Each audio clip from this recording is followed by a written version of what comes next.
Assalamualaikum warahmatullahi wabarakatuh. Perkenalkan, nama saya Nirwana Ulfa dengan NIM 50501211039. Nah, kali ini saya akan mempresentasikan tentang aspek sosial ekonomi media.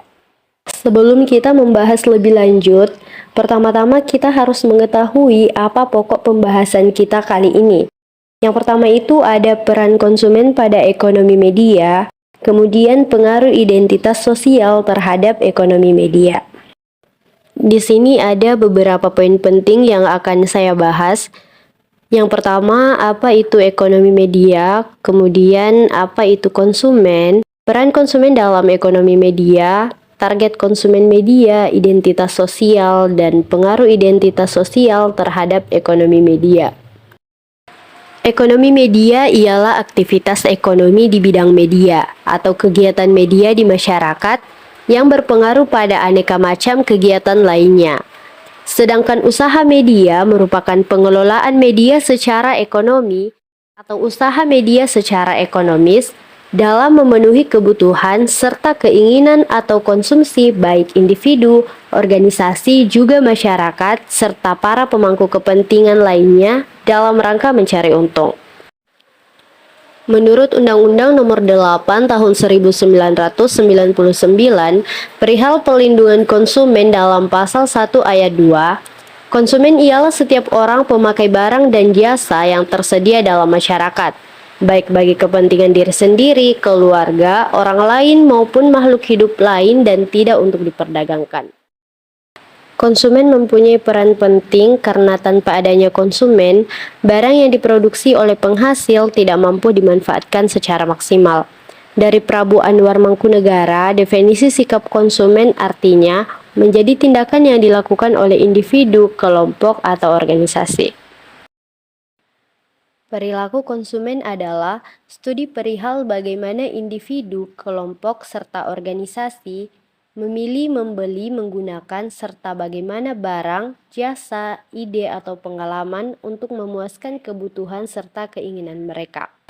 Untuk memahami konsumen serta menyebarkan strategi pemasaran yang tepat, kita wajib memahami apa yang mereka pikirkan, apa yang mereka rasakan, apa yang mereka lakukan, serta di mana kejadian di sekitar yang mempengaruhi. Oleh sebab itu, studi tentang hal ini haruslah terus-menerus dilakukan sebab erat kaitannya dengan ketertarikan konsumen terhadap suatu media. Adapun target asal konsumen media itu sendiri merupakan masyarakat awam. Warga memerlukan info dan juga hiburan memakai berbagai cara, dan kebutuhan tadi difasilitasi sang media yang juga ingin menguatkan kedudukan ekonominya pada sistem ekonomi masyarakat. Hubungan yang terjadi antara pembuat dan konsumen ini menjadi hubungan timbal balik yang berkesinambungan. Ketika media massa, televisi, surat kabar, serta bahkan internet tunduk pada kepentingan modal, maka kepentingan warga mampu menjadi ambivalen. Identitas sosial merupakan suatu konstruk kognitif yang dijadikan ciri khas yang dibangun oleh individu untuk melakukan aktivitas dengan kelompok sosial di mana ia bernaung dan membedakan kelompoknya dengan kelompok sosial lain. Identitas sosial di sini juga dijadikan atribut pada kelompok sosial untuk memperkenalkan kelompok sosialnya tersebut kepada masyarakat. Teori identitas sosial menjelaskan bagaimana individu meningkatkan rasa pengakuan diri atau self-esteem melalui ketergabungan dalam kelompok, identitas, dan perbandingan. Elmers dan kawan-kawan berpendapat bahwa identitas sosial seseorang terdiri atas 3 komponen. Yang pertama itu kognitif, afektif, dan evaluatif. Identitas sosial adalah alasan utama individu bergabung ke dalam komunitas, di mana individu dapat berbagi pengalaman dan perasaan tentang suatu produk. Dengan bergabung dalam komunitas yang sesuai, seseorang akan menemukan identitas, memiliki perasaan dan kepercayaan. Konsumen menggunakan komunitas online untuk berbagi pengalaman mereka mengenai suatu merek.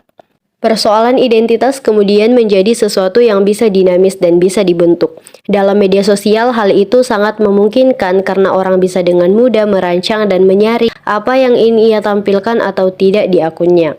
Sehingga bisa muncul kesan bahwa orang tersebut memiliki karakter tertentu sebagaimana yang ia tampilkan di media sosial. Kesan kemudian menjadi sesuatu yang cenderung bisa diarahkan dan dikendalikan. Banyak orang yang aktif pada jejaring media sosial. Sebagai akibatnya, mereka menjadi pasif di dunia nyata. Hal tersebut tidak sedikit yang membuat akun-akun palsu. Tujuannya adalah agar di dunia maya mereka memiliki banyak followers. Pembuat akun-akun palsu ini tidak hanya sebatas memiliki banyak pengikut, tetapi mereka memiliki motivasi tindakan untuk mendapatkan modal simbolik. Bagi dirinya yang bukan public figure atau artis, demi mencapai popularitas, mereka mempresentasikan dirinya sebaik mungkin dengan pencitraan. Adapun dampak atau pengaruh identitas di media adalah penyebaran identitas dan akhirnya membentuk identitas baru sangatlah kuat. Hal ini tentu memberikan dampak besar bagi ekonomi media. Karena dengan menggunakan media cetak ataupun elektronik, niscaya persebaran identitas sosial akan sangat mudah dilakukan. Sekian presentasi dari saya. Assalamualaikum warahmatullahi wabarakatuh.